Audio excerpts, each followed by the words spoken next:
قالوا آمنا برب العالمين.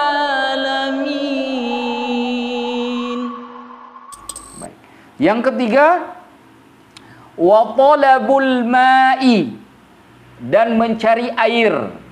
Maksud mencari air di sini udah cari air nggak dapat. Nah, itu maksudnya. Wa talabul ma', mencari air. Nah, tulis tuh, catat sedikit. Mencari air dalam kurung tidak ketemu airnya. Nah, ditulis dalam kurungnya. Jadi bukan cuma cari air doang. Nah, tapi tidak ketemu. Karena ada juga orang cari air dapat air tiba-tiba karena udah cari, walaupun udah dapat tetap tayamum. Ngapain itu cari? Gitu ya. Nah, jadi cari air tapi tidak ketemu. Kenapa tidak ditambahkan tidak ketemu? Karena musannif Qadhi Abu Syuja sudah tahu yang dimaksud mencari air ini, semua kita paham, orang baca kitab ini tahu bahwa yang dimaksud cari air itu bisa tayamum, berarti nggak ketemu air. Ya kalau ketemu air ngapain tayamum kan gitu. Nah, jadi makanya beliau singkat dengan kalimat wa talabul ma, cari air. Nah, sekarang pertanyaannya, bagaimana hukum mencari air untuk bertayamum? Jadi kita ini nggak ada air, nggak boleh langsung tayamum. Cari dulu airnya, wajib hukumnya. Jadi tiba-tiba kita misalkan nih pergi ke Gunung Salak, nggak ada air misalkan, langsung tayamum nggak boleh, haram hukumnya. Cari dulu airnya. Kalau nggak dicari, nggak boleh tayamum. Nah sekarang apa hukum cari air itu? Berapa jaraknya? Ingat, satu, tercatat. Yang pertama, cari air itu dari al-jihatul arba, dari 4 sisi, depan, belakang, kanan, kiri, semua sisi itu wajib dicari. Apa bahasa bahasa fisikanya apa tuh? Lingkaran ya? Hah? Radius, subhanallah. Inilah kalau kita ngajar ada orang-orang sakta nih, ada yang membenarkan kalau kita salah. Alhamdulillah. Radius, ya radius itu, ya. Jadi masuki depan, belakang, kanan, kiri, semua dicari. Berapa jaraknya? Di dalam kitab Kashfud Duja, Syarah Safinatun Najah. Jadi ada kitab Safinatun Najah sama seperti kitab ini pendek. Nah, di syarahnya itu oleh pengarang kitab Safinatun Najah sendiri itu disebutkan begini. Saya baca sedikit ya. Bismillahirrahmanirrahim. Walau tayaqqana, sekiranya seseorang itu yakin annahu fi haddil ghauthi, bahwasannya dia berada pada batasan yang dia bisa minta tolong. Haddul ghauth itu kita bisa minta tolong ke orang lain. Ya. La yujadu ma, tidak didapati adanya air, lam yajib talabuhu, maka tidak lagi wajib untuk mencarinya. Jadi kita sampai batas haddul ghauth, batasan kita minta tolong orang. Kalau kita yakin bahwa pada batasan itu memang tidak ada air, maka tidak perlu lagi mencari. Bisa pahami ya? Jangankan yang jauh, yang sedekat itu aja udah nggak ada, yakin kita nggak ada air. Nah, misalkan kita di gunung nih radius sekian untuk minta tolong udah nggak ada air, maka nggak perlu cari air, boleh langsung bertayamum. Nah ukurannya berapa? Ukurannya itu 300 zira'in, 300 hasta. Itu jarak haddul ghauth itu. Batasan kita bisa minta tolong ke orang itu jaraknya 300 hasta. Berapa Ustaz 300 hasta? 1 hasta sama dengan 48 cm, salah satu pendapat kan? Nah, coba dikali. 48 dikali 300. 1 hasta 48 cm. Berarti 48 cm dikali 300 hasta sama dengan berapa? 14.400. Berapa meter itu? Berapa? 1,4 kilo. Itu 1,4 kilo. Serius? 300 dikali 48 cm ya. Berarti 1,4 kilo. Nah, itu dia berarti. Nah. Tapi serius, bukan salah itu. Enggak, itu bukan 100. Ke kilo nih, bukan ke meter. Ke kilo. Betul. Coba jangan salah-salah dulu. Berarti kalau ke meter jadi 144 meter Ustaz. Nah kalau dinaikin ke kilo jadi 0,14 kilo. Atau nggak nyampe 1 kilo. Oh, nggak nyampe kan? Makanya saya bilangnya salah ini. Coba tulis dulu satu orang. Tulis ke meter saja. Kalau meter tuh berarti tadi berapa tadi? 144. Kita genapkan 150 meter. Satu lapangan bola setengah. Ya kan? Lapangan bola kan 100 meter. Tambah setengah lagi. Kok saya tahu? Saya pernah juga main bola lah. Tapi bukan lapangan futsal ya. Lapangan gede. Betul ya, Arvin ya? Wah, sudah ada ini. Berarti 150 meter. 300 hasta itu sama dengan 150 meter.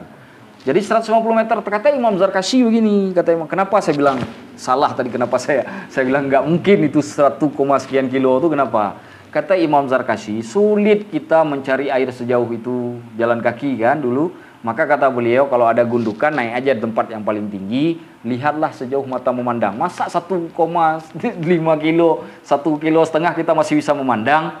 Mustahil kan? Kata Imam Ar-Rafi'i, itu sejauh anak panah dilepaskan.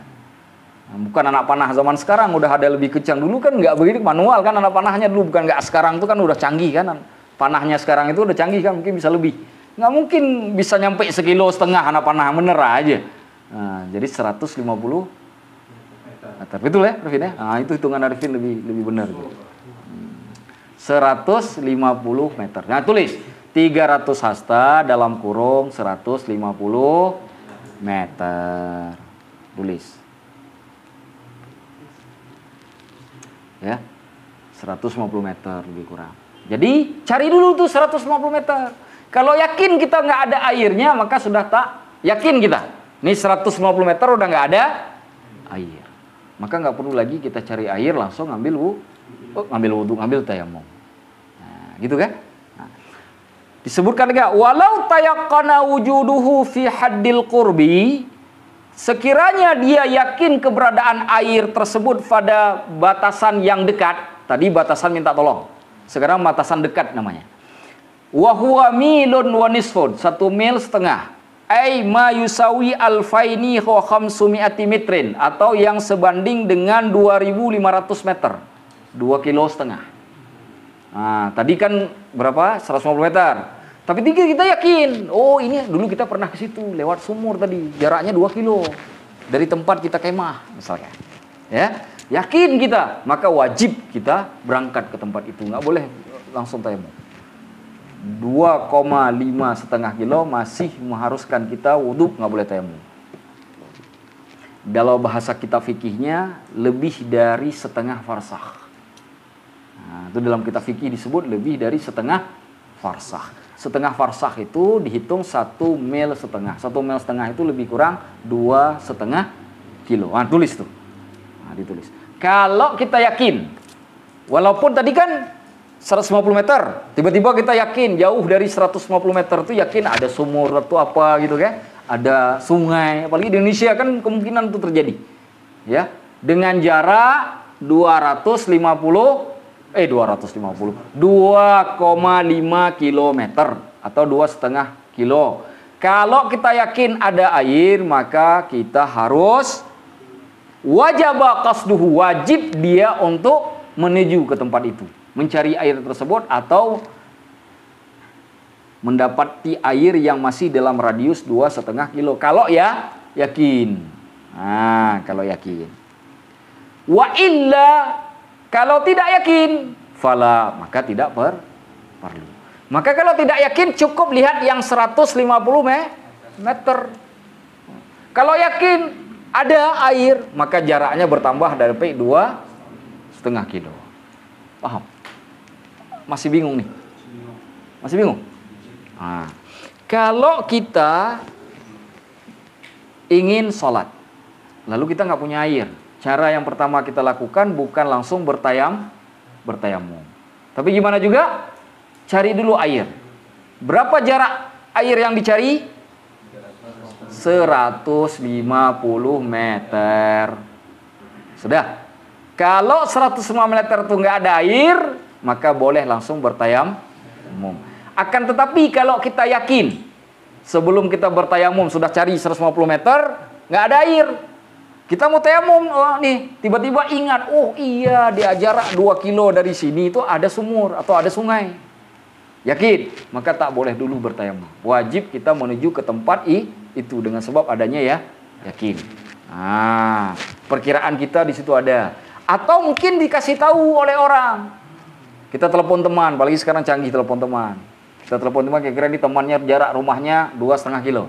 Kita telepon, bos ada air di situ. Udah lagi hujan deras di sini. Lagi hujan deras, air hujan kan boleh untuk berwudu, nggak boleh tayamum, wajib ke sana. Ke 2,5 kilo itu. Ustaz dari gunung kita jalan kaki ya. Jihad lah. Nah, wajib qasduhu, wajib cari air itu. Tapi kalau kita tidak yakin dan juga tidak, udah kita hubungi orang-orang nggak ada. Nggak, kalau di atas 2,5 kilo, misalkan 3 kilo misalnya. Ya. Ada air 3 kilo, nggak perlu kita menuju ke situ walaupun kita yakin airnya ada, cukup langsung bertayamum. Bisa paham kira-kira? Masih ada yang nggak paham? Yang saya jelaskan.